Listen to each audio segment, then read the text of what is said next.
కథాస్రవంతి స్వాతి వారపత్రికలో 10,000 రూపాయలు బహుమతి పొంది ఎన్కే పబ్లికేషన్స్ విజయనగరం ప్రచురించిన సంకెళ్ళు కథా సంకలనంలో ప్రచురించబడిన కథ పుబులి. రచన మంజరి. వినిపిస్తున్నది పప్పు భోగారావు.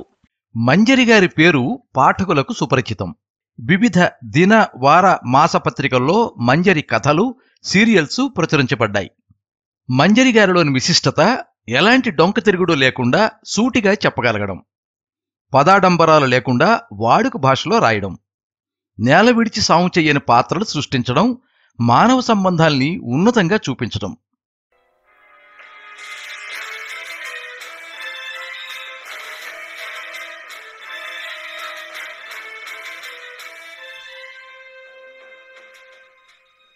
ఓ మలుపులో నీడలా చెట్టు వెనక్కి జరిగాడు రామానుదొర.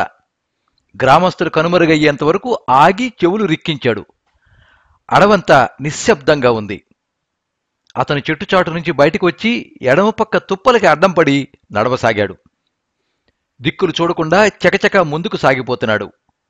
అతని మనసుని పుబులి పూర్తిగా ఆక్రమించింది. బుర్రలో మరో ఆలోచన లేదు. కొండెక్కి అవతల పక్క లోయలోకి దిగేసరికి బిరుసైన కండరాలకి చెమట పట్టి మరింత బిరుసెక్కాయి. ఒకచోట ఆగి పరిసరాల్ని పరీక్షగా చూశాడు.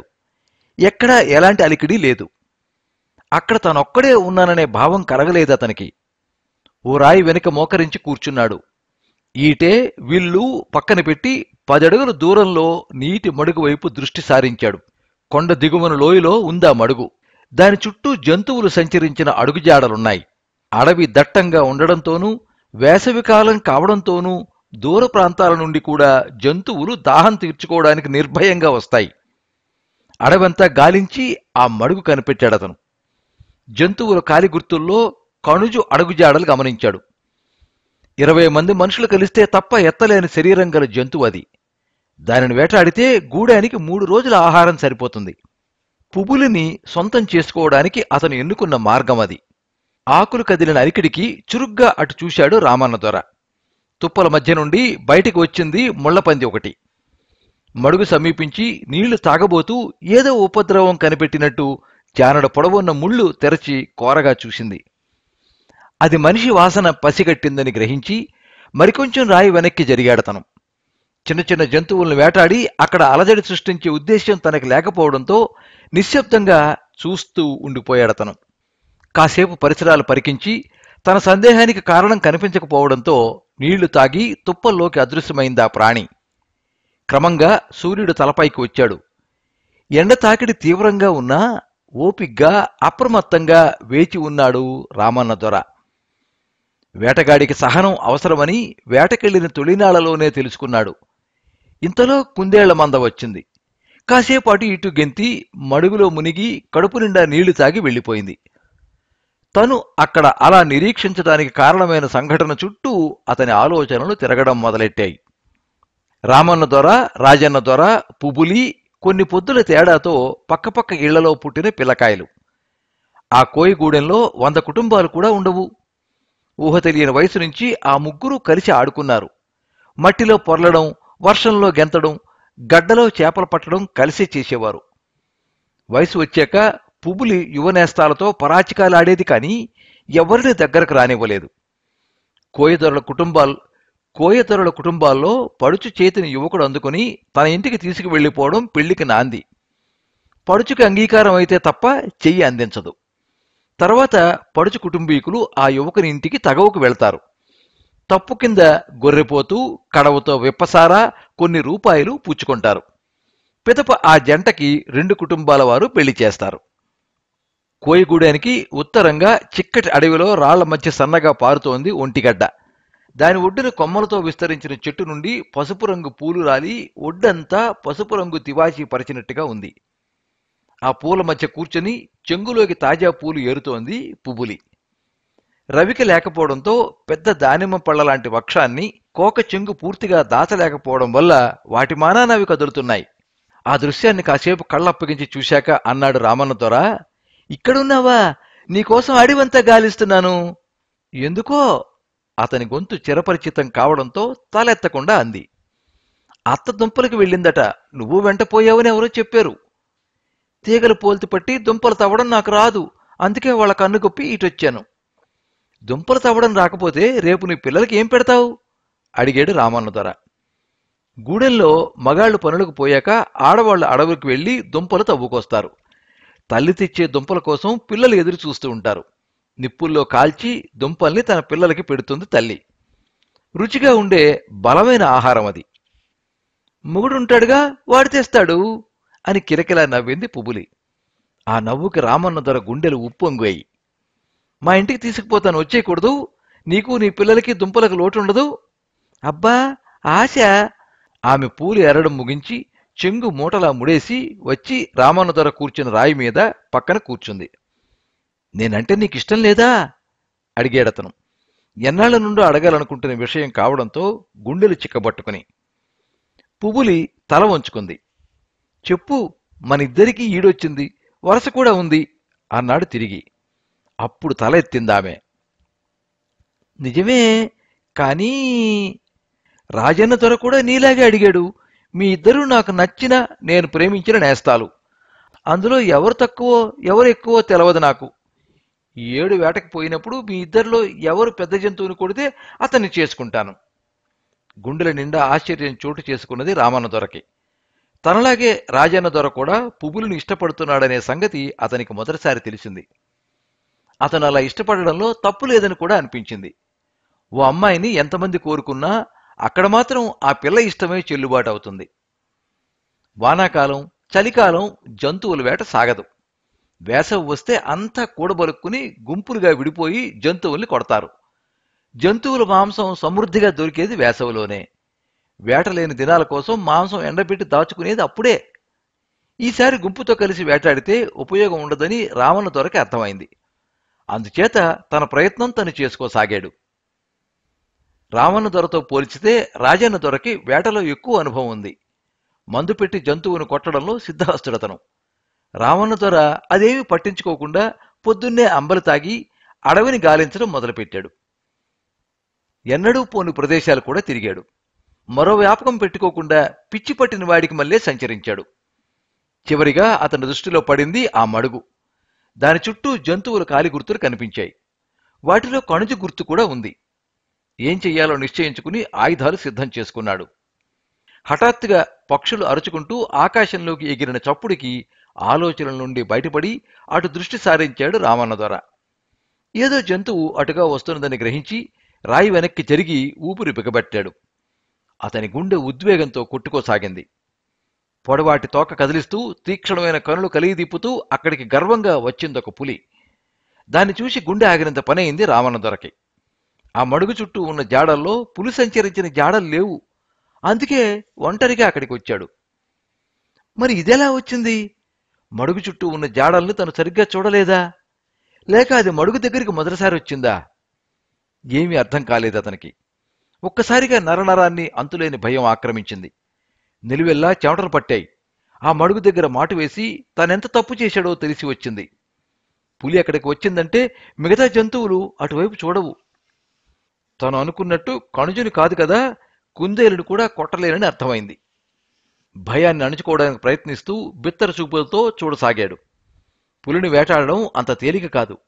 10 మంది ఒకేసారి బాణాలతో గాయపరిచి అది తేరుకునే లోపు ఈటెలతో దాడి చెయ్యాలి. ఏమాత్రం ఏమరపాటు చూపినా ప్రాణాల మీద ఆశ వదులుకోవలసిందే. కోయియాతి చరిత్రలో పులిని వేటాడిన కథ అతనికి ఎవరూ చెప్పలేదు. అందుచేత తను ప్రాణంగా ప్రేమించిన పువ్వులని రాజన్న దొర ఎగరేసుకుపోతాడు. ఈ ఆలోచన మనసులో మెదిలిన మరుక్షణం అతనికి ఎక్కడలేని విచారం కలిగింది. దానితో పాటు జీవితం మీద విరక్తి పుట్టింది. నిశ్చింతగా మడుగును సమీపించింది పులి. మరో అడుగు వెయ్యబోతూ ఎందుకో గంభీరంగా అటూ ఇటూ పరికించింది. ఆ తర్వాత మడుగులో కొంత ముందుకెళ్లి కాసేపు నీటిలో చల్లదనం అనుభవించి నీళ్లు తాగి ఒడ్డు మీదకొచ్చింది. మోర పైకెత్తి ఆకాశం వైపు చూసి ఒళ్లంతా విదిల్చి ముందు కాళ్లను చాపి నేలను తన్నిపెట్టి పరిసరాల మీదకి దృష్టి సారించింది. నోరు తెరిచి తెల్లటి కోరలు కనిపించేటట్టు ఆవరించింది. పుబులి లేకుండా బ్రతకటం కంటే పులిని వేటాడే ప్రయత్నంలో ప్రాణాలు వదలడం మంచిది అనే ఆలోచన చప్పున రామన్న దొర బుర్రలోకి ప్రవేశించింది. వెంటనే ఎడమ చెయ్యి విల్లు అందుకుంది. రాయి వెనక నుండి లేచాడు. కుడి చెయ్యి విల్లికి బాణం సంధించి వింటి నారిని చెవి వరకు లాగింది. కుడి కన్ను గురి చూసింది. ఆ బాణం తగిలితే పులికి ముళ్ళు గుచ్చుకున్నట్టు ఉంటుందని వివేకం హెచ్చరిస్తున్నా కుడి చెయ్యి బాణాన్ని వదిలింది. గాలి నుంచి దూసుకుపోతున్న బాణం రువ్వుమనే చప్పుడు వెలువడింది. అతి సున్నితమైన ఆ శబ్దానికి తల తిప్పింది పులి. మరుక్షణం శక్తి కొద్దీ ప్రయోగించిన అమ్ము దాని ఉదరంలోకి ప్రవేశించింది. ఓ మనిషి తన మీద దాడి చేస్తాడని అనుకోకపోవడం వల్ల ఆశ్చర్యపడినట్టు ఒక్క క్షణం నిదానంగా రామన్నదొరను చూసిందా క్రూర జంతువు. అప్పటికి గాయం కలిగించిన బాధ దాని నషాళానికి చేరింది. మరుక్షణం గంభీరంగా గాండ్రించి మెరుపులా అతని వైపు దూకింది. అందుకు సిద్ధంగా ఉన్నట్టు కుడికాలు వెనక్కి సాచి పంజా మీద ఉంచి ఎడమకాలి పాదం ముందుకేసి ఈటెని 2 చేతులతో పట్టుకుని బలంగా ముందుకు దూశాడు రామన్నదొర. మీతకి దూకిన పులి మెడ నుంచి ఈట దూసుకుపోయి దాని శరీర బరువుకి కర్ర విరిగిపోయింది. పులితో పాటు వెనక్కి పడిపోయాడు అతను. కడుపులో గుచ్చుకున్న బాణం మెడ చీల్చిన ఈటే విపరీతంగా బాధిస్తూ ఉంటే కోపంతో రెచ్చిపోయి రామన్న ఛాతీ మీదకి పంజా విసిరింది పులి. అది గమనించి మెరుపులా పక్కకి దొరిలాడు. పంజా నేలకి తగిలి నిప్పులు కొక్కుతున్న కళ్లతో అతన్ని చూసింది పులి. దాని కోపాన్ని గమనించిన రామన్నదొర ప్రాణాల మీద ఆశ వదిలేసుకున్నాడు. చురుగ్గా అతని కళ్ళు పరిసరాలను చూశాయి. ఎడమ పక్క లావుపాటి కర్రపడి ఉండడం కనిపించింది. కన్ను మూసి తెరిచేంతలో అటు దూకి కర్ర అందుకోవడం, గాలిలోకి ఎగిరి మీద పడబోతున్న పులిని కొట్టడం క్షణాల మీద జరిగిపోయింది. ఆ దెబ్బ ముఖానికి తగలడంతో భయంకరంగా అరిచింది ఆ వ్యాఘ్రం. దాని కళ్ళు రామన్నదొరను నిశ్చితంగానూ అప్రమత్తంగానూ చూశాయి. 2 చేతులతో కర్ర పట్టుకుని తయారుగా ఉన్నాడు అతను. దిక్కులు పిక్కటిల్లేలా అరిచి ప్రచండ వేగంతో దూకింది పులి. రామన్నదొర బలంగా కర్రతో కొట్టాడు. ఆ దెబ్బ లెక్క చేయకుండా పంజా విసిరింది పులి. ఎడమ భుజాన్ని చీల్చింది పంజా. ఎగిరి వెనక్కి పడ్డాడు. అతని తల నేల మీదున్న రాయికి కొట్టుకుని చలనం లేకుండా పడిపోయాడు. మళ్లీ దూకడానికి సిద్ధపడిన పులి శత్రువు కదలకపోవడంతో ఆగింది. అతను కదిలితే పంజాతో గుండి చీల్చాలని వెనక కాళ్ల మీద కూర్చుని చూడసాగింది. దాని డొక్కలు ఆయాసంతో ఎగిరిపడుతున్నాయి. శరీరం నుండి రక్తం కారుతోంది. సమయం నెమ్మదిగా కదులుతోంది. మెడలో లోతైన ఈట చేసిన గాయం ద్వారా నేల మీద పడిన నెత్తురు చిన్న మడుగులా ఏర్పడింది. సూర్యుడు ఓ పక్కకి ఉరిగిపోయేందుకు సమాయత్తం అవుతున్నాడు. అప్పుడు రామన్నదొర సాహసానికి తల వంచినట్టు నెమ్మదిగా పక్కకి ఒరిగిపోయింది పులి. అడవి చీమల శరీరాన్ని పట్టి పీకుతుండడంతో నెమ్మదిగా కళ్ళు తెరిచాడు రామన్నదొర. తలకి తగిలిన దెబ్బ, పులి చేసిన గాయం బాధిస్తూ ఉంటే చేత్తో తడివాడు. చిక్కటి నెత్తురు వేళ్లకు అంటుకుంది. యథాలాపంగా తల తిప్పి పక్కనే పడిన పులిని చూసి తుళ్ళిపడ్డాడు. దాని శరీరంలో ప్రాణం లేదు అని గ్రహించడానికి కొన్ని క్షణాలు పట్టింది. ఏదో అద్భుతం జరిగినట్టు శిలలా ఉండిపోయాడు. ఓ సంతోష తరంగం క్రమంగా గుండెల్ని తాకి ఉప్పెనగా మారింది. ఆ గొప్ప సంగతి ఎవరితో పంచుకోవాలో తెలియక 2 చేతులు ఆకాశం వైపు ఎత్తి పెద్ద పెట్టిన అరిచాడు, నెగ్గేశాను! రామన్నదొర పూర్తిగా తేరుకోవటానికి కొంత సమయం పట్టింది. ఆకాశం అంచుకు సూర్యుడి చేరడం చూసి గబగబా మడుగు సమీపించి నీళ్లు ముఖం మీద చల్లుకుని రక్తం కడుక్కున్నాడు. మొలలోని కొమ్ముబూరా తీసి గుండెల నిండా గాలి నింపుకుని ఊదాడు. గుంపులు గుంపులుగా విడిపోయిన గూడెం బాతులు జంతువు చిక్కినప్పుడు మిగతా వారికి సమాచారం అందించే పద్ధతి అది. కొందరు పులిని పట్టుకుంటే మరికొందరు రామన్నదొరని భుజాల మీద మోస్తూ కోయిగూడెంలోకి ప్రవేశించారు. అప్పటికే ఆ వార్త చేరడంతో గూడెం మొత్తం కాగడాల వెలుగుతో నిండిపోయింది. వేట అంటే అదృష్టమని, తను మందు పెట్టి ఎదురుచూస్తున్న పులి రామన్నదొర మాటు వేసిన మడుగువైపు వెళ్ళిందని, అతను ప్రాణాలకు తెగించి దాన్ని చంపాడని గ్రహించిన రాజన్నదొర ముఖం మాడిపోయింది. జాతికి పేరు తెచ్చిన నేస్తాన్ని అభినందించి తను వేటాడిన కొండగొర్రెను ఓ యువకుడికి అప్పగించి అక్కడి నుంచి దూరంగా వెళ్లిపోయాడు రాజన్నదొర. ఆ రోజు బాగా రాత్రి అయ్యాక పసరు తీసుకెళ్లి రామన్నదొర గాయాలకి పూసి వచ్చింది పుబులి. తనని గుండెల్లో దాచుకున్న ఆ సాహసికి ఓ కానుక ఇచ్చిందని ఎవరికీ తెలియదు, ఆకాశంలో వెలుగుతున్న చంద్రునికి తప్ప.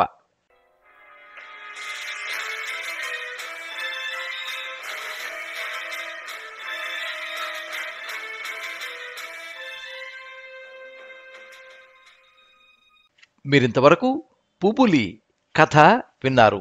రచన మంజరి, వినిపించినది పప్పు భోగారావు. ఈ కథ స్వాతి సపరవార పత్రికలో 10,000 రూపాయల బహుమతి పొందింది.